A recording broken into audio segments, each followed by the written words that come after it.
Greetings, everyone. My name is Don Lavin, and I'm Executive Director of the ARC Minnesota. I just wanted to say, many of you don't know me, but I have had a 40-year career working in the area of employment and disability. And I just wanted to say that on September 29th, 2014 was one of the proudest days of my career when Minnesota passed and approved the Employment First policy. It was a day when Minnesota said, we will not marginalize people because of a disability if they choose to work.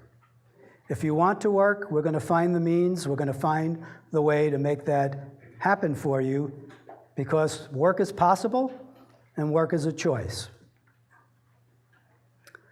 I don't want to bore you with a lot of statistical data, but I thought it would be helpful to share just a couple of things with you to give you some national as well as state context.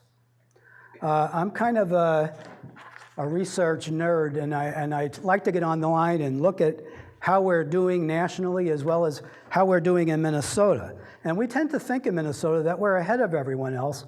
And don't get me wrong, we are, we're excellent at delivering disability services in our state, but we're not quite as good as we think we are.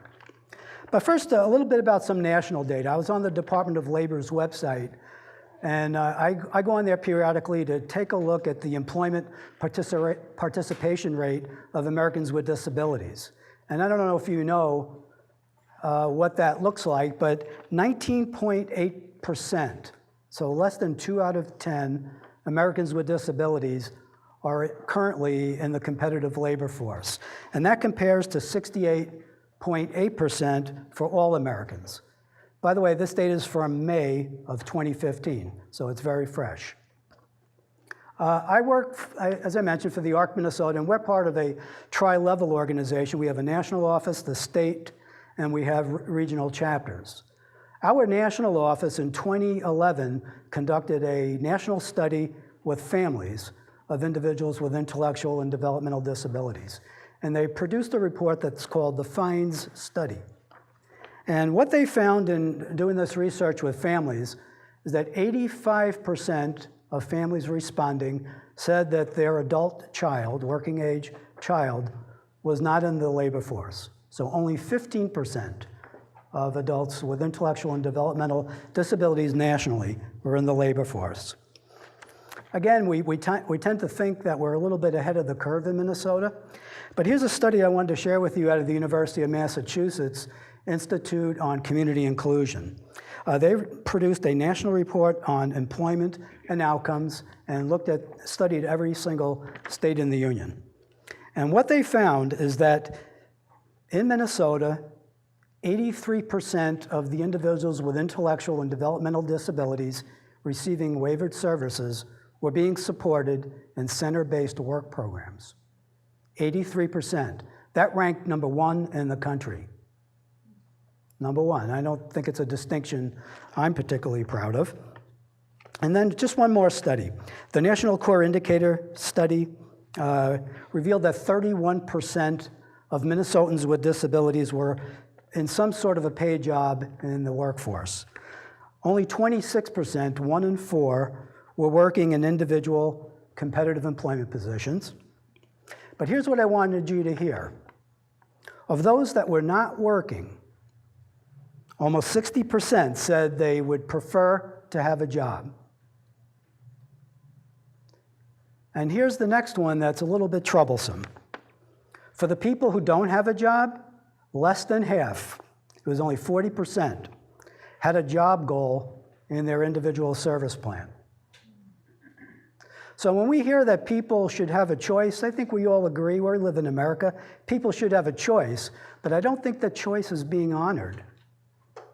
I don't think that choice is being respected. And that's why the Employment First policy has an informed choice provision, because we believe it's going to be more than just checking a box and asking somebody whether or not they'd like to work.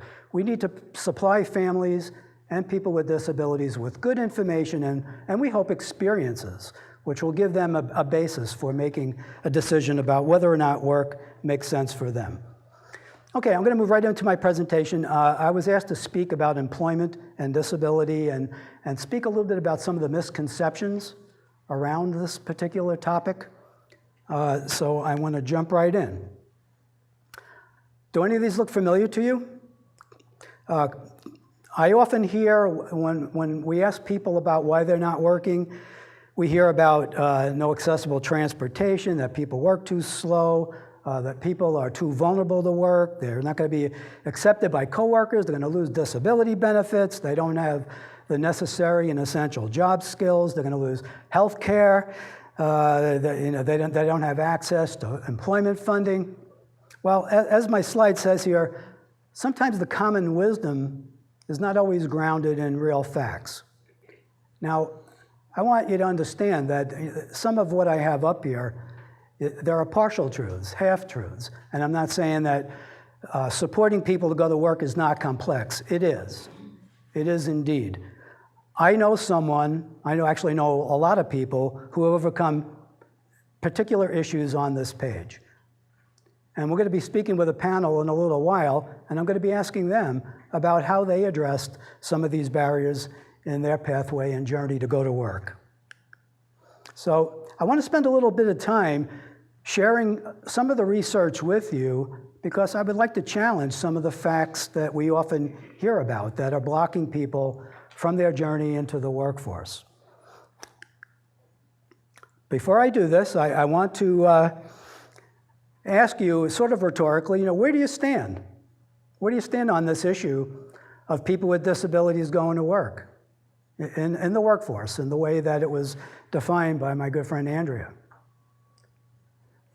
Maybe a better question is, what direction are you headed with respect to this topic? Okay, I'm going to see if I can make this work, but I wanted to show you that you can change a direction by thinking about it. You don't believe me? Okay. I'm going to show you a moving train, and I'm going to ask all of you to think about changing the direction that the train is going. Okay? Let's see how well you do. All right, change the direction of the train. Were you able to do it? Were most of you able to do it? Yeah. Okay. The point in my showing you this is that you can make changes, but it starts with intent. It starts with willful intent. You can think about something, and obviously, supporting people to go to work is going to take more than good wishes. It's going to take expertise. It's going to take access to partnerships and resources, a willing employer. But we can make employment happen for anyone. But we have to take those first steps, and we got to take those first steps in the right direction. And I don't know where you are today, but if you're looking at other options, I hope you'll consider changing direction. All right, I'm going to start with the question first is, Employment First champions want to close down shelter workshops and center-based services. So how many think it's true? The answer is false. I am a founding member of the Employment First Coalition in Minnesota. I also had the good opportunity to sit down with some colleagues to help craft the Employment First policy. I can tell you straight up that this was always about increasing the employment of people with disabilities. There was certainly never any mention about closing down workshops, center-based kinds of services. Really, what we are concerned about and what we are interested in is looking at practices, policies and practices that support people in going to work. Employment first means employment only. What do you think? True or false? False. It's false. The people crafting the Employment First policy certainly understand that folks with disabilities need all kinds of services to live, work, and recreate in the community. But what I did want to say to you is that we believe that employment is a gateway to many things that people want in terms of a self-determined life, whether it's living in the community, having discretionary money for recreation. People have a very broad interest in living in the community, and we know that employment is a gateway to making that happen for many, as it is for many of us in the room who have a job. Employment First ensures people with disabilities have information and opportunities to make an informed choice about working in the labor force at competitive wages and benefits. True or false? It's true. As I was sharing earlier, the provisions of informed choice in the policy are really requiring that we provide good information for people and experiences. We're very interested in particular in young people leaving secondary education and making sure that as they take those first steps into adulthood, that they have the opportunities to have paid work experiences while they're still in school. Why? Because a paid work experience, if you have a paid work experience, you have a 5 times better chance of having a competitive job once you leave secondary education. So we want to make sure that families and people with disabilities have the best information possible so that they can make an informed choice. Most job seekers with significant disabilities need sheltered workshop or center-based services to prepare for integrated competitive employment. True or false? It is false. There's research that shows that the best way for people with disabilities to go to work in the competitive labor force is going the direct route, looking at direct job placement and employment supports that will look at an individual uniquely, and we're talking about one person, one job, looking at the interests and talents and then working with the individual to find the right employer, unless they're looking at self-employment as an option. People with significant disabilities need center-based work services because they don't work fast enough. I've heard this a lot. What do you think? It's false. Not all jobs require productivity in terms of quantity. We certainly have jobs where quality is important. So I think we have to certainly be very careful that sometimes we hear that people that are served in center-based services are working at certain levels of productivity. Well, sure, that productivity is being measured on a very finite number of jobs. Certainly, if we want folks to go to work, we need to be thinking about the entire workforce, the entire realm of possibility, where people can not only exercise their interests, but we can tap their talents and tap their skills in ways that make sense for them. So we wanted to be sure to cover with you that work speed in terms of general productivity types of things, the hand assembly, these kinds of things, these are not the only kinds of jobs that people with disabilities can do. We want to have people follow their dreams, and that's going to take us in many different directions into the workforce. People with disabilities will not be accepted by their coworkers. I hear this a lot. What do you think? It's false. America's Strength Foundation conducted a study a few years back. They did a national survey with all Americans. What they found is that 91% of Americans rated the productivity and the work of people with disabilities as equal to or better than other workers. And here's the curious finding. 87% of the people surveyed said they would rather give their business to companies that hire people with disabilities than those who do not. So we certainly are seeing a sea change in terms of acceptance in the workforce by employers. Working in the community labor force is less safe than participating in center-based services. True or false? Well, let me put it this way to you. I've never read a study that said that working in center-based services was safer. I called the Ombudsman's office in Minnesota and asked this question. And the majority of the complaints that come to their attention come from facility and center-based kinds of programs. They don't have a great deal of data on people in community settings. But I want to make a point about this. When I was running employment programs, we would never support the concept of placing somebody in a job where we didn't believe they were safe and where the ideal conditions of employment for that individual were present. So we take the issue of vulnerable adults very seriously, but we certainly can choose businesses that make a lot of sense for people. People with disabilities cannot work in competitive employment because they don't have the job qualifications to succeed. It's false. Now, let me explain my concept here. We're not talking just about traditional job descriptions when we're talking about employment of folks with disabilities these days. So I'll make a distinction between qualified workers and quality workers. We have many, many different ways to support people in going to work today, and we can customize employment around the interests and abilities of people instead of working to make people with disabilities fit posted and vacated job descriptions. This is a very exciting area that's emerging.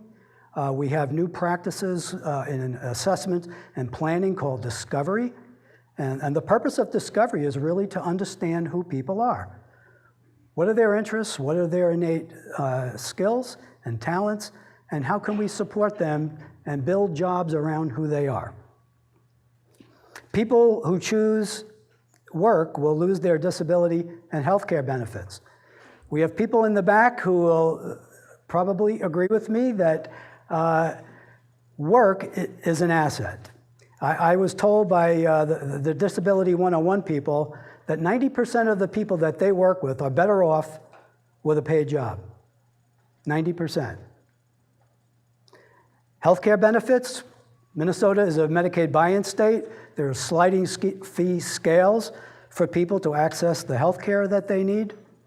So people in Minnesota are very fortunate.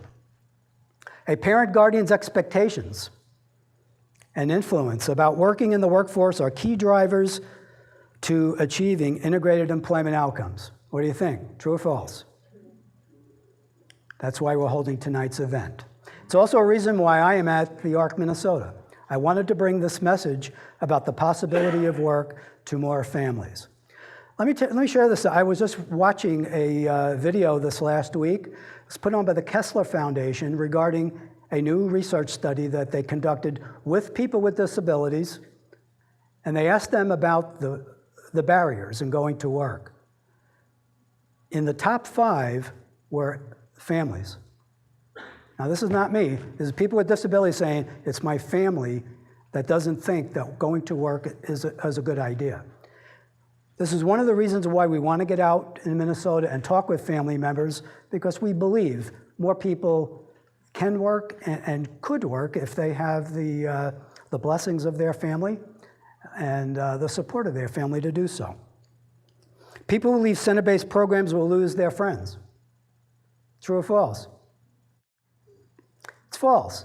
There's many ways to manage transition, whether it's coming out of a high school or whether it's in a center-based work situation. People can see friends on weekends if they're leaving friends behind. But I also want to let you know, when people go out into the labor force, they meet new friends. They meet friends who don't have disabilities. It enriches and broadens and provides for a more rewarding life.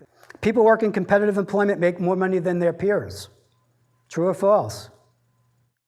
Research tells us that people who work in the community make twice as much money as those in center-based situations.